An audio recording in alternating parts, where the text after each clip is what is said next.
সুপ্রিয় দর্শক, বরাবরের মতো আমার ক্যামেরার সামনে দাঁড়িয়ে আছে অসহায় আপু। আর শুনবো তারই জীবনের গল্প।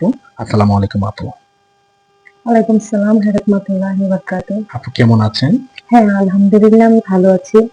আপু আপনার নাম কি? আমার নাম লিপি আক্তার। লিপি আক্তার, চমৎকার নাম। ২ অক্ষরের নাম, চমৎকার। আপনি দেখতে কিন্তু মাশাআল্লাহ অনেক সুন্দর। আচ্ছা আপু, আপনি কোথায় থেকে এসেছেন? আমি এসেছি সিরাজগঞ্জ থেকে। সিরাজগঞ্জ। সাধারণত সিরাজগঞ্জের মানুষ কিন্তু খুব ভালো হয়। আপনাকে না দেখিয়ে আমি বুঝতে পারতাম না। অত্যন্ত ভদ্র এবং ভালো মনের মানুষ আপনি।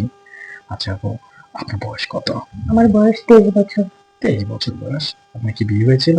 না ভাইয়া। আচ্ছা আপু, 23 বছর বয়সে সাধারণত গ্রাম এলাকার মেয়ে সিঙ্গেল থাকে না। আপনি সিঙ্গেল কেন, বিয়ে হয়নি কেন? কারণ আমার মা আছে শুধু পরিবারে, বাবা নাই, ভাই নাই, বোন নাই। আর আমার মা অসুস্থ, তার জন্য কাজ করতে হয় বাসা বাড়িতে। কিছুদিন কাজ করতাম, তারপরে আপনাদের এই মাধ্যমে যোগাযোগ করার ঠিকানাটা পেলাম, এই জন্য এখানে আসলাম। এখানে আসছেন, হ্যাঁ, কিন্তু আপনার বিয়ে হলো না কেন?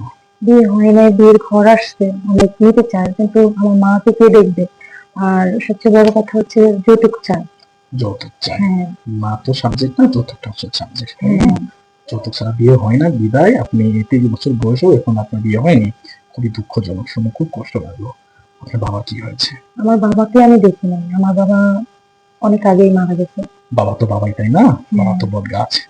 আসলে যার বাবা নাই তার কেউ নাই। যদি আজ আপনার বাবা থাকতো, হয়তোবা এই পর্যন্ত আশা লাগতো না।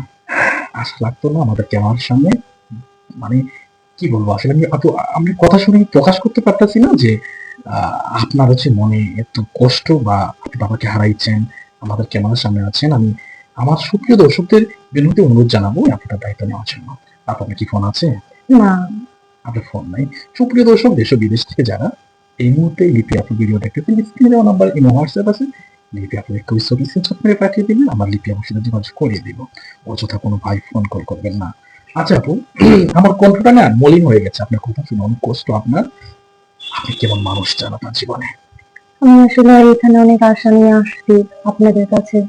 আমার একজন ভালো মনের মানুষ ভালো প্রয়োজন। মনের মানুষ দরকার, হ্যাঁ, তাই না? যে আমাকে দেখবে, হ্যাঁ, আমার মাকে ভালোবাসবে। দেখবে। হ্যাঁ, ভালোবাসবে।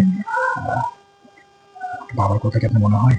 আমার বাবার কথা মনে হয় না, কিন্তু সবারই তো বাবা আছে, এটা দেখে আর কি অনুভব করি। মানে বাবাকে তো দেখেনি নাই, কিন্তু যখন আশেপাশের মানুষ যখন বাবা ডাকে, তখন আমার ইচ্ছা হয় বাবা ডাকতে, তাই হ্যাঁ, না? আমার অনেক ইচ্ছা হয় ডাকতে। আচ্ছা, বাবা ডাকতে ইচ্ছা হয়।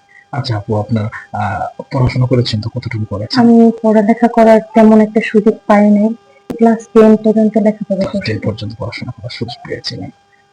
ঠিক আছে আপু, আপনি মুসলিম তাই না? হ্যাঁ, নামাজ কালাম পড়া হয়? হ্যাঁ, নামাজ নামাজ পড়ি। কালামও পড়েন। এখন আরেকটা লাস্ট প্রশ্ন ছিল। দেশি এবং বিদেশি ভাইরা কিন্তু সিঙ্গেল থাকে না। বয়স 30, 40, 50, 60 হতে পারে। আপনি রাজি আছেন তো? আমার কোনো সমস্যা নাই, কোনো শুধু সমস্যা আমার নেই। একটা বট গাছের ছায়া ছায়া প্রয়োজন। দরকার, তাই না? হুম, ঠিক আছে, ভালো থাকবেন, সুস্থ থাকবেন। আসসালামু আলাইকুম। আমার কাছে